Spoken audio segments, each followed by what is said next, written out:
The kind of entry point for this conversation, while we're between the Lifted episode and the I'm Wide Awake It's Morning and Digital Ash and Digital Learn Big Day, is a piece you wrote a while back about if your favorite Bright Eyes song is blank, then blank. When did you write this, and kind of what got you to write it? I feel like I wrote it now, probably like 4 years ago, which seems crazy. Maybe it wasn't that long ago. It was definitely a few years ago.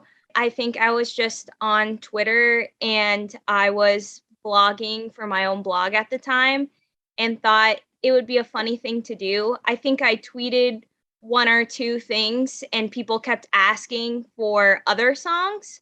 Like, oh, what does mine say about me? And so I was like, okay, I'll just make it a whole thing. Nice. That's great. That's a great origin of it. And yeah, if I saw that, I'd want to know what mine says about me too. Because I want to go into the piece in a second and look at some of these specific songs. Let's give a preview of one real quick. Lover I Don't Have to Love. This person does coke in the bathroom at every house party. Their bio is looking for my goth wife. It was really good. Do you like to hurt? I do, then hurt me. Then hurt me.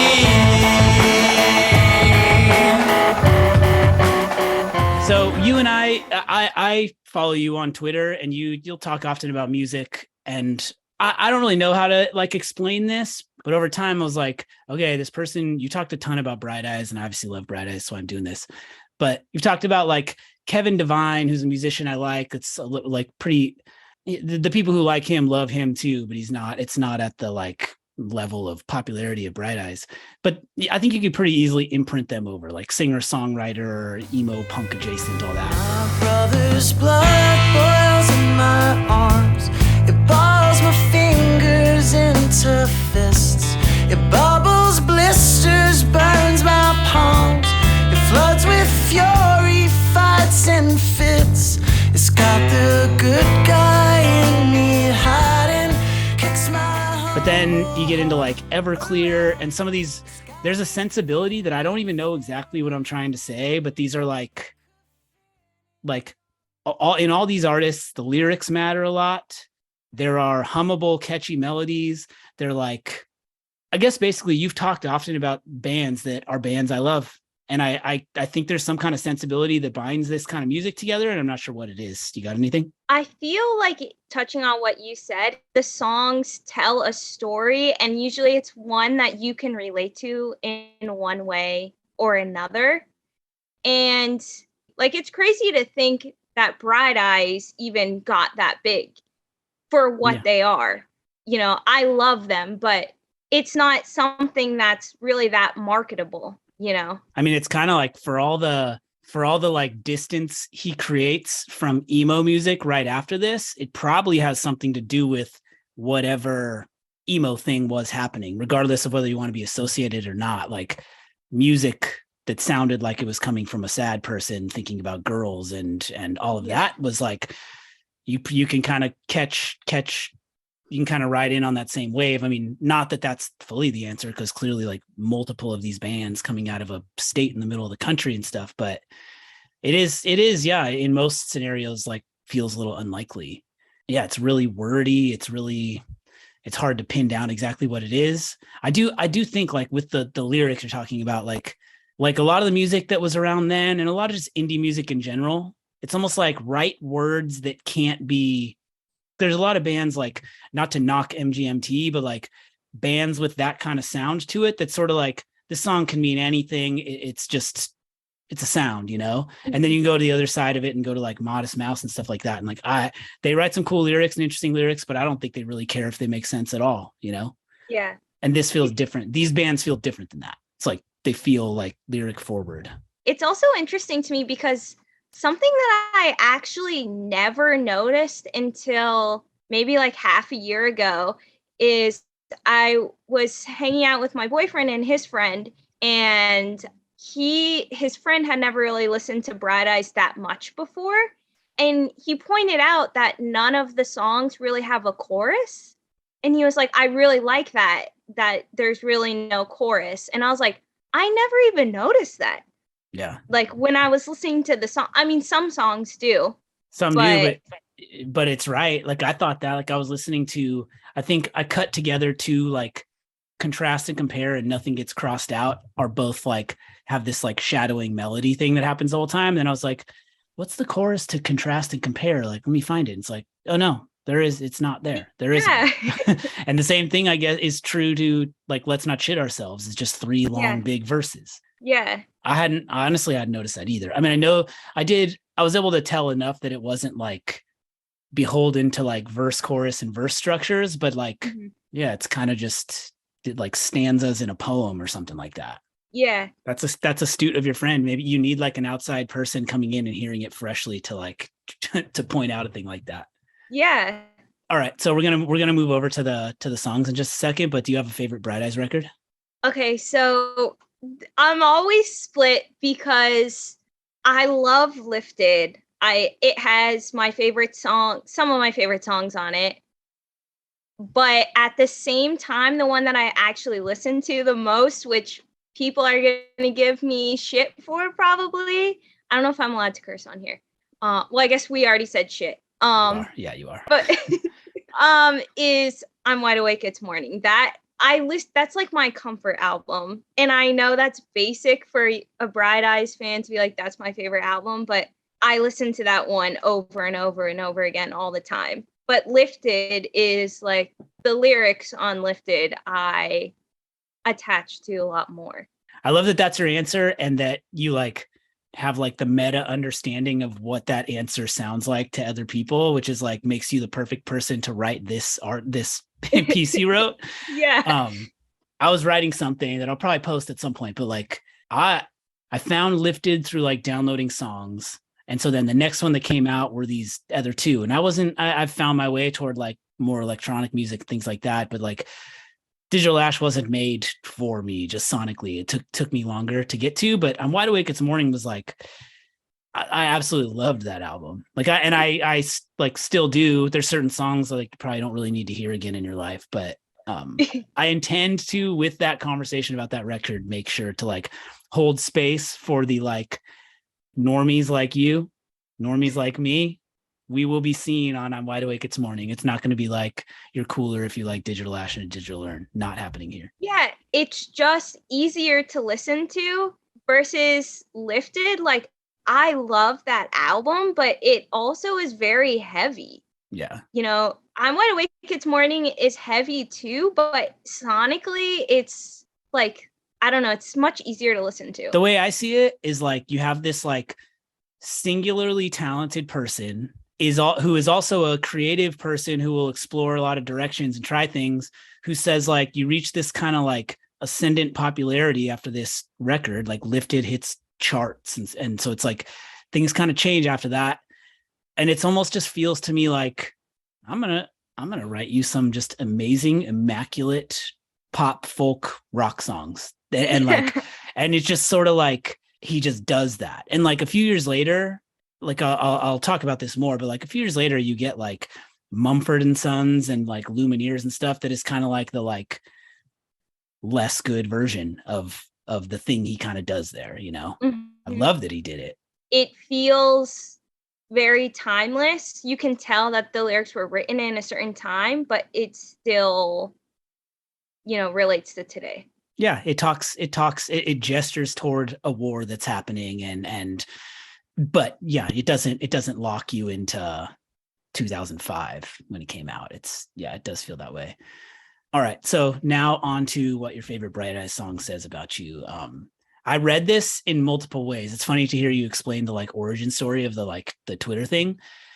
Because at first I like picked my favorite songs and went to see what they said about me. And then as I kept reading through, I found myself like finding things that I related to in the descriptions and deciding like, okay, wait, is the song picking me because this sounds like me?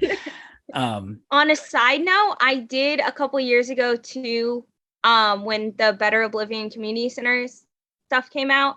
I did a similar thing where you like fill out a quiz and then it basically tells you like, if you like this song and you haven't listened to any Bright Eye songs, then you're gonna like this song. So Shit, that's a real that's a real service. That's great. I mean, I emailed you earlier. I don't know if you saw it, but someone on a listener on Reddit asked me like, "Hey, I'm in a rut finding music, but I'm enjoying this podcast and I like Bright Eyes. Like, what should I listen to?" Has anyone asked you that? And do you have an answer to that question? I would say, I guess it depends. I am not really up to date with a lot of new music. I try, but I've been bad about it. But I wanted to mention who I think is super underrated and I think people will love if you love Bright Eyes is Rocky Votolato. Do you listen to him at all?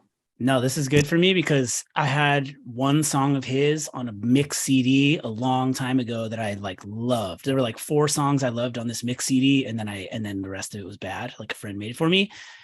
And I remember loving this song, and always like I'll see his name around and I just haven't gone there.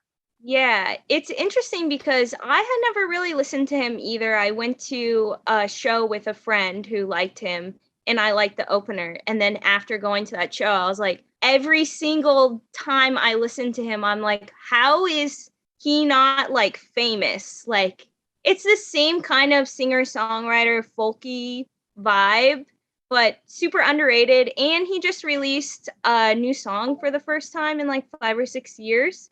So I think he's releasing new music soon. So I guess that's technically considered new.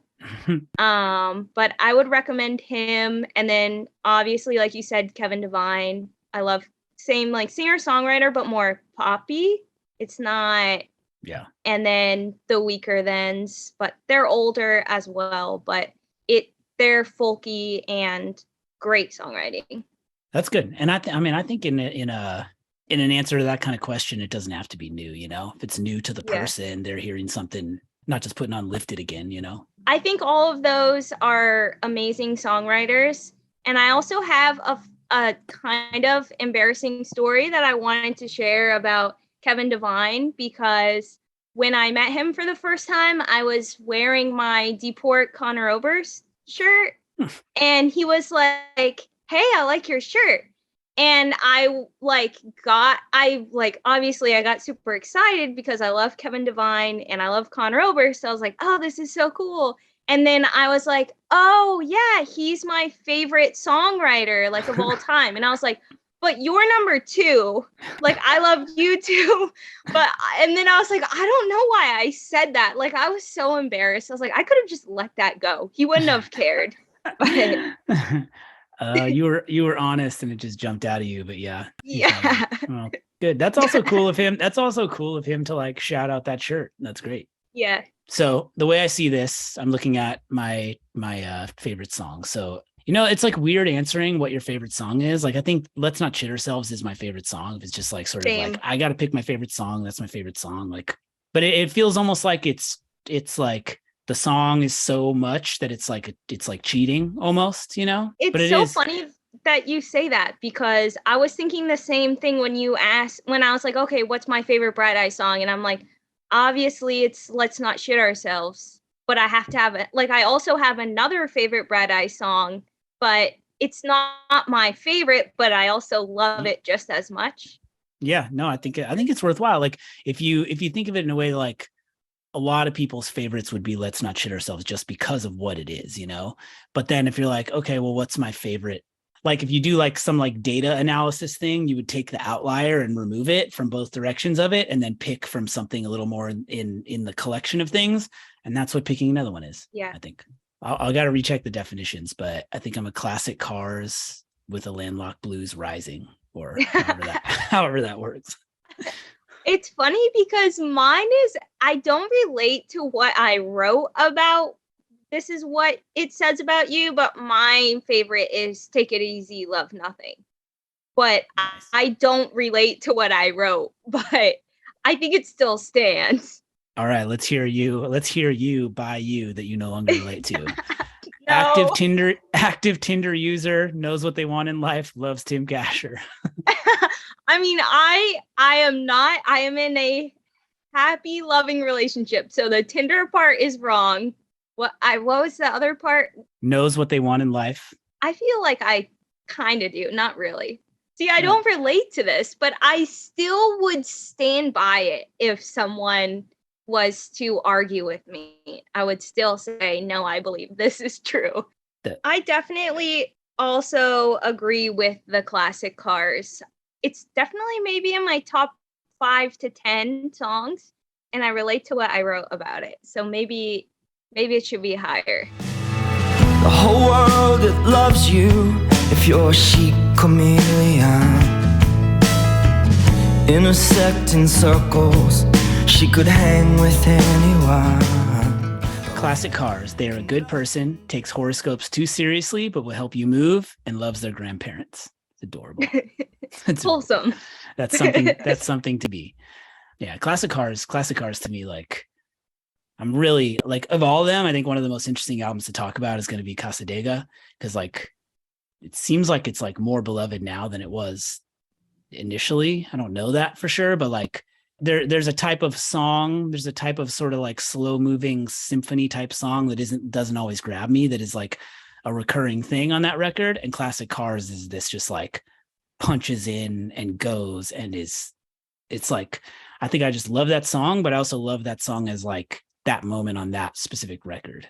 Classic Cars and If the Brakeman Turns My Way are definitely like up there in my Brad Eyes list. I also feel like whenever someone tells me that they don't listen to Brad Eyes or they just assume that Brad Eyes is super depressing music, I tell them to listen to that album. Because yes, there are more depressing songs on that album, but in general, it feels very uplifting.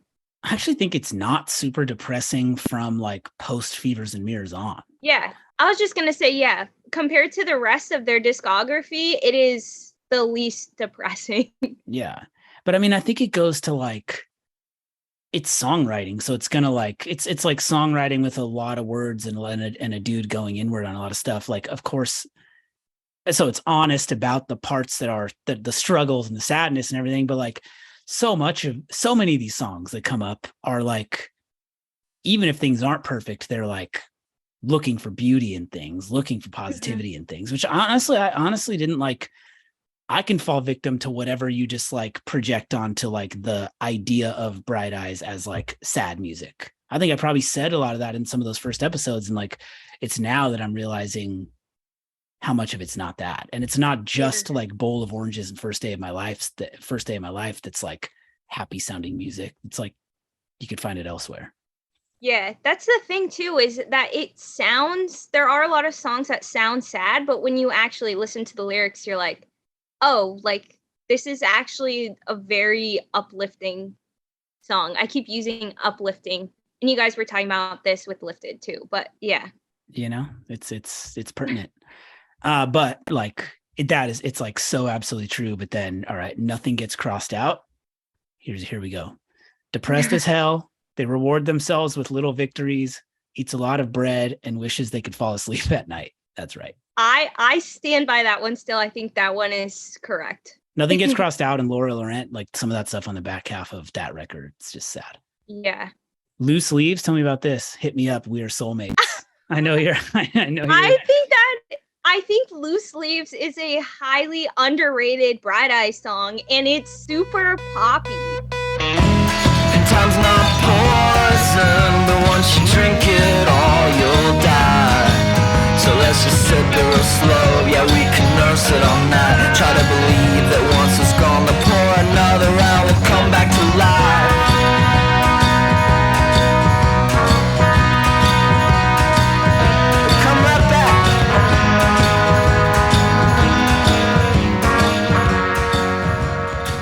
I guess going back into like what we were just talking about, it sounds very happy and it's just a good song and it's underrated and it's no one's favorite, but it slaps. Yeah. It does. It's really cool. I also like this because I have this is going to be my like John. I'm talking to you. This is my friend John. Anything off Fevers and Mirrors. I love that you have anything off Fevers and Mirrors and anything before Fevers and Mirrors. So anything off Fevers and Mirrors has clinical depression, but will tuck you into bed and make you tea. I like it. Anything before Fevers and Mirrors. So this is my friend who like, he honestly, this is all honest and real, but he was like from Colorado and listened to all this music when it was just like splits and EPs and like early. And so he'll say a thing like Letting Off the Happiness is the best Bright Eyes record. And I think sometimes he's just fucking around. I think he's just like, this is just like the game we play. But anything before Fevers and Mirrors, A Freak in the Sheets, acts woke, but actually is problematic as hell. That's so good. I was rereading this actually, like this blog post, and some of it I was like cringing. I was like, oh, I don't know why I wrote that.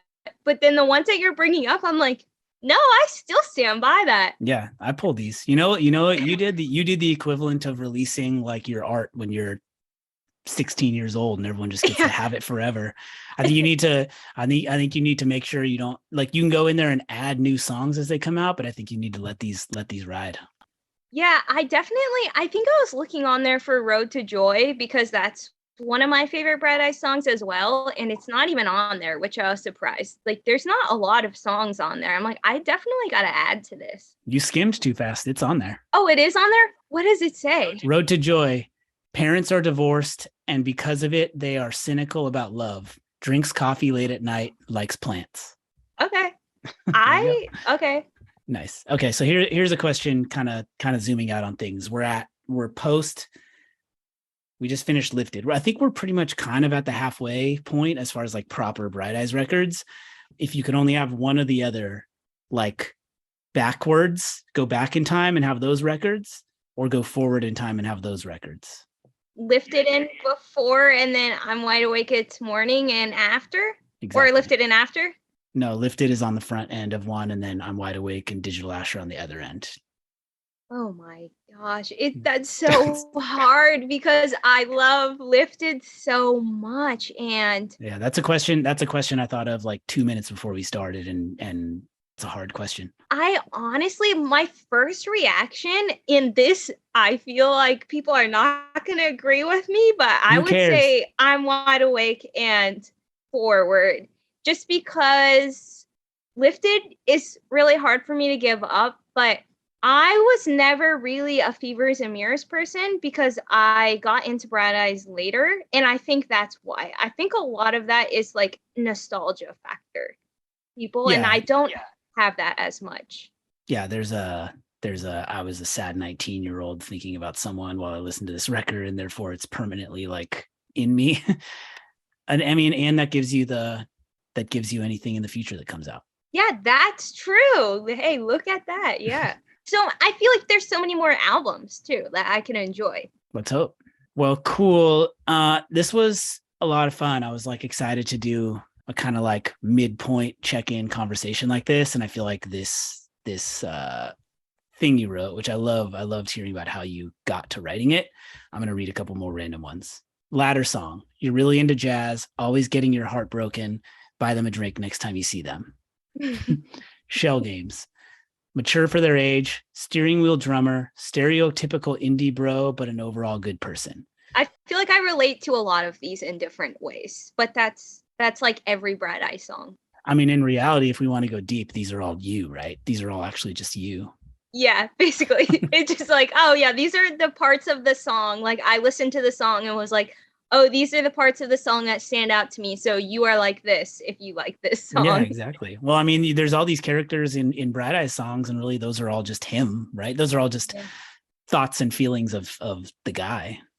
Well, I feel like you're in a contemplative place with your use of social media at the moment, but where can people find you if you want them to find you, or any thoughts on that? So I definitely am going to have to update my blog before this episode comes out, so that way people can actually look at this actual thing that we're talking about if they want to, and it'll be accessible. When you can find that at collectinginterest.com, or you can follow me on Twitter at deathnap4cutie. Obviously, I'm a Death Cab stan too. I'd say you could put Death Cab for Cutie in the similar place of those bands we were talking about earlier, with like creative and unique sonically, but melodically accessible, and also saying interesting things worthy of your attention. Just some genre I'm going to name at some point. Yeah, they're definitely like very People ask me like if I had to choose one or the other because I'm such a big fan of both. Like it's a hard question, and I'm like, obviously Bright Eyes, like obviously Conor Oberst. I love both, but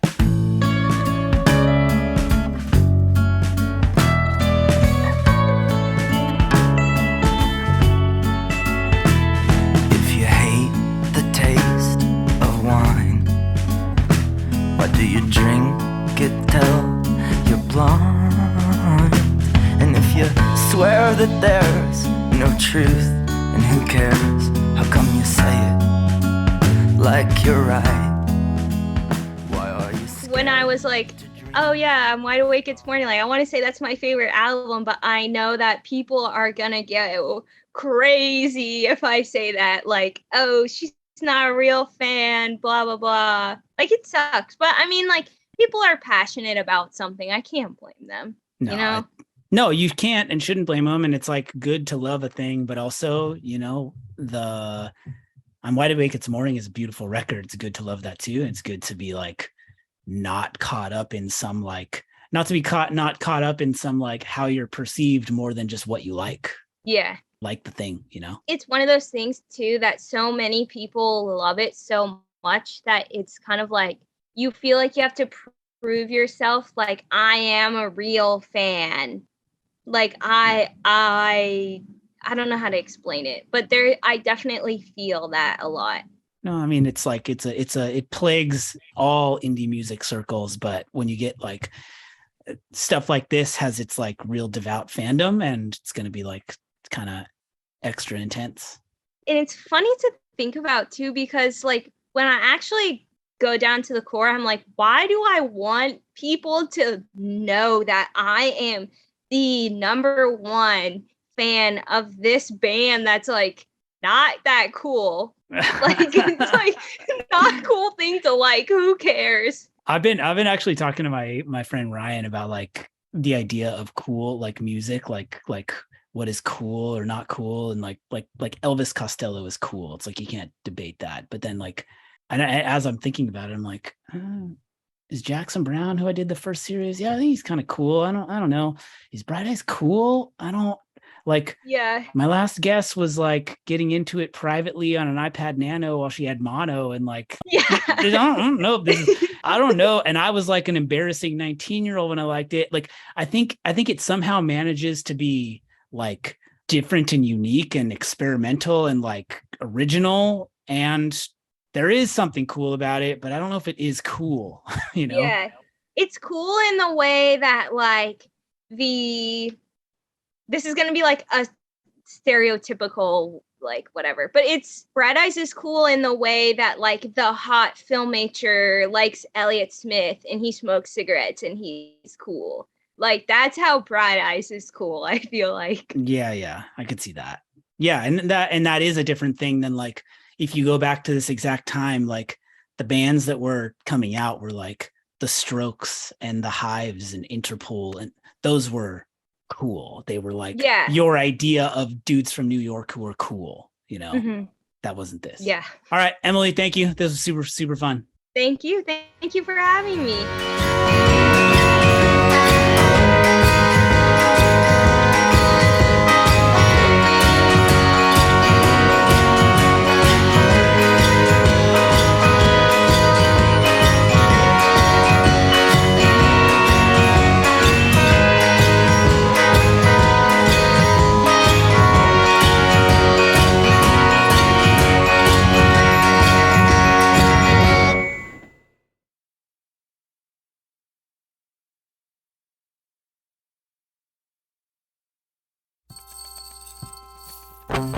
If you are into getting a Bright Eyes zine, some extra content, or if you just want to support the creation of this show, go to patreon.com/afterthedeluge.